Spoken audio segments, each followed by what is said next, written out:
What's up, everybody? This is Fred Rachani of TSC. We have right here via Zoom a very special guest. You may have heard her in Squid Game as Sae-byeok. You may have heard her in Spider-Man Miles Morales, Genshin Impact. The list goes on and on. She's got quite the impressive resume in her young career. We are talking to voice actor Vivian Liu. Vivian, thank you so much for the time. How's everything going?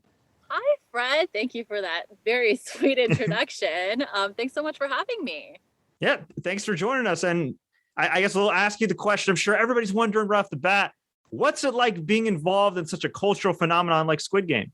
I mean, it's awesome on so many levels. I was talking to a friend about this the other day too, but I'm just so glad to see Asian media popular on the Western front, irrespective of whether or not I'm in it, but just to have that representation is really exciting. And it's such a good show. Yeah, I'm just so happy and glad to be a part of it. For sure. I feel like it's a great time. You mentioned the Asian media and everything. I mean, Shang-Chi's been killing it in the box office. Squid Game is a phenomenon. I mean, give or take, it's like number one or two all time, streamed and everything else. And My Hero Academia was killing it in the box office as well. I mean, it's a really awesome time. Yeah, I'm hyped because growing up as a little kid, I didn't get to see a lot of Asian media. It being from the States. I mean, Mulan. There was Mulan, and Mulan was everything. But now we have all these different things, and I think in general, our world is just more connected in that we watch other international media and vice versa, and that's really awesome and really cool. Yeah, for sure. And as far as you're concerned, I mean, you're part of the Squid Game English voice cast. I think you guys did a fantastic job. Full disclosure, I watched both versions, really enjoyed them thoroughly. And from what I understand, if I have this correctly, the Squid Game English cast was an all Asian cast? Yeah, more or less. All the the main roles were all Asian. I don't even know if some of the additional voices were, but I think for the most part, yes, a full Asian cast. Very cool. Very cool. So how did you get involved in this show? And did you know that much about it when you got involved? I interviewed actually one of the other voice actors, Donald Chang, and he was telling me when he came in and he was doing Jun Ho's voices, like he thought, okay, this is kind of like a cool cop adventure, but he didn't realize the scope until he watched it. I was like, holy crap. So for you, when you first got started, auditioned and got involved, I mean, did you realize kind of the scope of what this would become?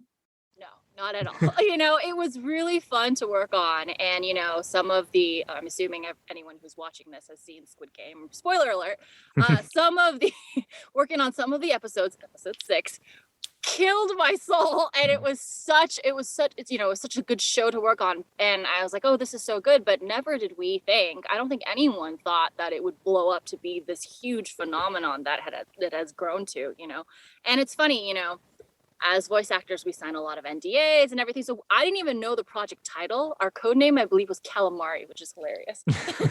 Close to Squid, yeah. I know, right? So we didn't even know. It was only until, we saw that it blowing up on Netflix that, I'm glad it happened. But no, it came as a total surprise. And when you were doing like the voiceover work and everything else, were you doing them in conjunction with the scenes themselves? Were you with any other voice actors? Did they bring you to some dark room, the top secret? Like, how did that whole process work out?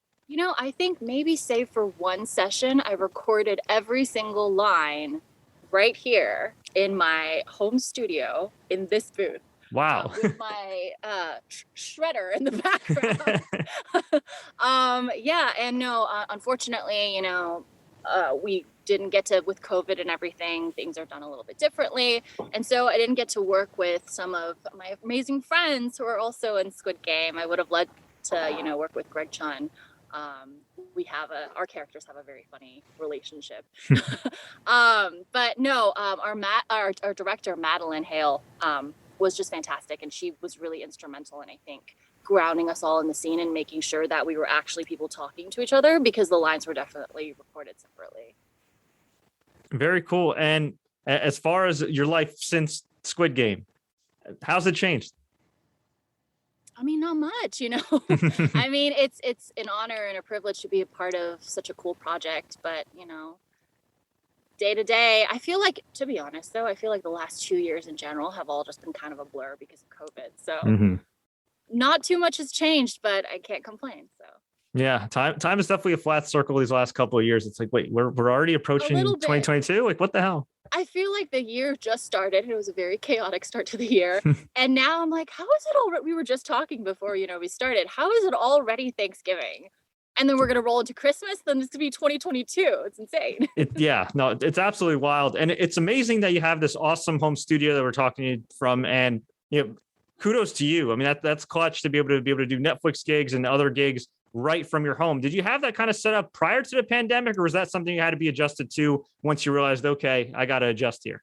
I actually did have this set up. I wanted to have a good setup for the auditions that I submit out. Sometimes, I go to my agency and they have their studio there and I do it there. But sometimes for a last minute thing, it's good to just, be able to pop in and send that out within 15, 20 minutes, if it's requested. So I did have a studio set up at home and, I was working with a few clients at home, but usually we went to the studio. So yes, I'm very privileged and grateful to have had this setup ready to go right when the pandemic started. I think it took us all a couple weeks or months to really adjust. The beginning months were pretty rough because no one knew what was going on. But I think the industry has kind of found a new balance of how to continue to operate while we're still in the pandemic. And you've done a lot of video game work. You've done a lot of work with TV and movies as well. Is there a very big difference between each of the mediums when it comes to your process? That's a good question. I would say yes, in that everything is a little different. I think for in these days, games are so interesting in that it's not like how they were before. They're real cinematics, and a lot of these performances are super grounded. So it's almost like film work. Whereas, when you're doing animation, it's a lot more, even though now animation is skewing more towards natural, but it's a bit more comedic, a bit more like outlandish, a bit more cartoony, if you will. But I think the main difference is recording to picture or to dubbing versus original animation. Because with dubbing, it's like you have such a great guide because you can see what's in front of you, whereas when you're doing original animation or you're creating something from scratch, you kind of have to just dream it up with your imagination, you and the director in the studio. With dubbing, you have a reference guide, but in a lot of ways, it's also, you're more limited because one, you have to be limited with timing to make sure that the flaps match. Two, you have to see what's on screen and what's already existing in there. So you don't get to make as many of those choices, but you still have to make, the appropriate choices to fit the scene. Does that make sense? Yeah, totally does it. Fantastic insight. I appreciate that. And of course, people look at your resume. They'll be like, "Oh my God, you did Miles Morales and Last of Us and Genshin Impact, and of course, the Squid Game, which is a worldwide phenomenon." But of course, it all had to start somewhere. So for Vivian, where did it start? Did you want to become a voice actor or get into acting in general? Did the industry kind of find you? How did it all start? I've been immensely lucky and privileged to be a part of these awesome projects, especially since I'm still relatively new to the field. I just moved to LA several years ago. No, to answer your question, no, I didn't go to acting school. I don't really have that much professional acting experience. Sometimes it's hard not to feel like you have imposter syndrome. I feel like in any field that you're in, right? So I went to college in San Diego and, I had intended on going to law school, but I started working in voiceover while I was still in university. And then I think it just kind of grew from there. And my rationale was, I think law school will still be there for me if and when I do want to go back. Spoiler alert, not going back now. But I want to give this a try, and I'm so glad it did. It was, it's definitely, I think, this applies to any industry, but I think if you asked anyone, it's really tough, but also very rewarding. I just feel privileged to be able to have worked on these projects. When did you realize, like, okay, I can actually make a career out of this? I can actually make it a career. I don't know. I think, growing up, I always loved cartoons so much. And so I think the first time, I'm trying to remember what was the first kind of animated thing I worked on. I know I suddenly blanking out, but Okay. I think I remembered seeing my voice animated on the screen, and like that just brought me so much joy. So it was less of like, hey, I think I can make money doing this, and more like, wow, this is so satisfying, so gratifying, and so fun. and I want to keep trying to do this and like improve at where my craft and get better and work on all these exciting projects because it just makes me so happy. Like it sounds corny, but it fuels the soul in a way that, at least for me, being an attorney does not, you know.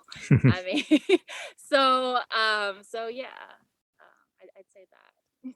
That's awesome. Yeah, listen, you're creative. You want to be creatively filled. You want to have that good feeling, and it's awesome. I'm sure to see your voice match to a character and be like, yeah. So when you watch Squid Game and you saw how badass your character was, or I guess when you were doing the dubbing and matching the flaps, I mean, what was your reaction when you saw how badass she is? Totally, we all want to be Sae-byeok, okay? And God, I have her name here just because I don't want to pronounce it wrong. I think it's Jung Ho Yoon, right? Jung Ho Yoon, the actress who plays Sae-byeok. She is amazing. Not only is she stunning and beautiful, she's so talented. And I think I read it like she did an interview where she's like, I'm not afraid to act ugly, which I love. You know, like I really believed the performance. So honestly, most of the credit goes to her. I just was playing off of her performance with Madeline's direction. But yeah, I mean, it was. Listen, I watched both of the versions too, and I thought both the sub version, the original, and the dub were great. I loved everybody's performance, but I think there's always something about watching yourself on screen. Despite the excitement, it does feel like a little self-involved, and sometimes I'm like, oh man, I don't know if I want to see that, but no, it was great. I definitely channeled all of the badassery that I most definitely do not have into that character. That's awesome. And looking back too, you worked on Spider-Man Miles Morales, you worked on The Last of Us Part 2, Genshin Impact, Pokemon Masters. I mean, props to you. I mean, that's an incredibly impressive resume. I mean, kind of looking back at that, are you like, wow, I got to act in some things that are kind of like childhood favorites? Yeah. I got to I participated in a couple Mulan projects that were not affiliated with Disney, but again, I think we were just talking about this before the interview started, how I was obsessed with Mulan growing up as a child. So I mean, it was amazing just to be a part of Mulan. It was like a childhood dream come true for sure. So are you ready for kind of the lightning random round? Here. Awesome. What's your favorite color? I'm clearly great at this lightning round stuff. I don't know. Green. There you go. Okay. Any kind of green? I don't know. I like all the colors, actually. I'm not a particularly big fan of orange, so it's kind of hard. I like green the most to look at. To wear, I prefer neutrals. How about that? All right. There you go. Favorite late night snack or cheat meal? Hot Cheetos. So good. I dig it. What's one movie or TV show you could watch 100 times over? Futurama. Or Bob's Burgers. It's a close one. All right. And bonus, any particular film? Shawshank Redemption. All right. Great film. Excellent. Forrest Gump. But I cry. I'm a huge crier, so I'll just be sobbing throughout both of them. All-time favorite, quote unquote, traditional actor and all-time favorite voice actor? That's a hard one. Or any faves like currently? You know, I gotta say Greg Chun for voice actor. Also because he and I have been in quite a few projects together. He's just amazing. Like, he's such a nice guy and so talented. So yes, everyone go follow Greg, give Greg lots of love. And as for traditional actor, I've really been loving the work of, God, there's so many. Felicity Jones. There you go. She's amazing. Yeah. Cool. You've done a ton of video game work. Are you a gamer yourself? You know, I am not a great gamer, but I like to watch people game and I watch streamers. So, but no, I'm not much of a gamer myself. Most awkward moment as a voice actor? Oh, probably when I'm in the booth and I drink water and I choke on my own spit. We have to redo the take. And I'm like, excuse me, sorry. Yes, that was the sound of me choking on water. If it makes you feel better, I feel like every time the camera comes on, not all the time, thankfully, not during this interview, but once in a blue moon, there's always something wacky that just happens when the camera turns on. Like my face will get itchy, or something will happen, or I'll see like a bug crawling. Like it's always something when we're about to go live, right? Or about to I know, start and like you're like, I recording. can't scratch my nose right now. Yeah, the other day I think I was working on a project with Madeline again, actually. My the UPS guy was here. So this is pretty soundproof, but she goes, "Do I hear a tiny little dog barking in the background?" Yes, yes, Madeline, you do.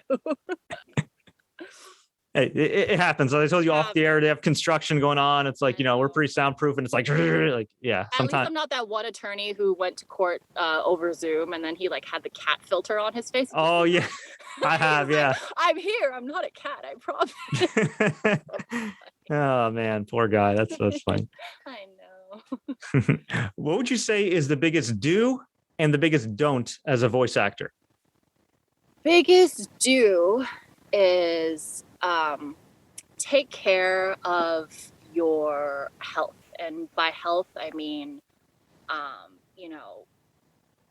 make sure you sleep right, make sure you eat right, and don't stress your throat. Speak up for yourself when you feel like you need a break. I promise you, from my experience, nobody's like, oh, screw that person, we're never hiring them again, because you want to protect your voice for your career and also to deliver the best product. Biggest don't is just personal experience. Don't be defensive. I think a lot of times, when people are giving you advice, it's meant to help you.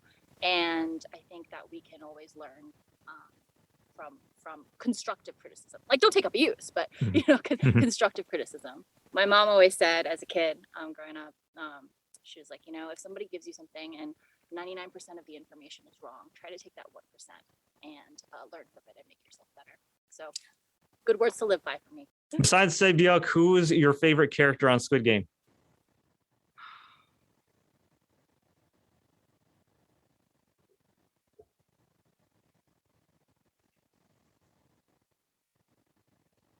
Favorite character.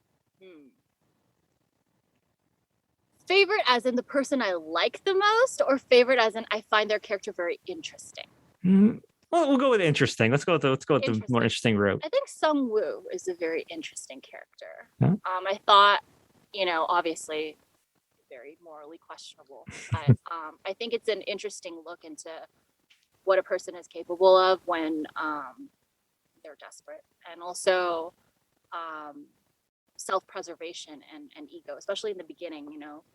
We were introduced to him as this like huge hotshot guy who went to such a great university and did all these things, and I imagine that puts a certain amount of pressure internally too, when other people put you on a pedestal and you feel like you have to live up to those expectations. So I found his character to be very interesting, but very brutal too. What's the best life advice that you've received that's helped you? I mean, in terms of work, I think just diligence and perseverance. In our industry, you get rejection a lot, and I think sometimes you almost have to have this blind optimism or this blind, almost, I wouldn't say narcissistic, but like almost this just unshakable belief in yourself that you can do it and really stick to it. And there are days that you're going to waver, but I think if you set your mind to something and you work hard at it, slowly but surely you will get there. And I'm still trying to, employ that and live by that myself. So definitely good advice, I think. Easier said than done, but good advice. Awesome advice. Bonus question. You've done a lot of great work up to this point in your career. Again, I've mentioned all the projects that people really know you for. Is there one project you've done that you feel like is underrated that you'd love people to check out? I don't know if it's super underrated, but I really loved White Snake. I worked on it, I think a couple of years ago. First of all, the director of the film, Stephanie Shea, is amazing. So talented and so nice too. And also, again, it's really cool. I know China is a little newer to the animation industry, but it's really nice to see, all the effort that they've put in and what their Donghua studios have come up with. The animation is just beautiful.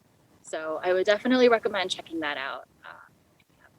Definitely check it out. Vivian, we thank you so much for the time. Before we let you go, where can fans find you online? Well, bad millennial. I'm not good with social media, but I am on Instagram. My handle is Hello Vivian Liu. That's HELLOVIVIANLU. Easy enough to remember. Vivian, thank you so much for your time. Thank you so much, Fred. Thanks so much for having me.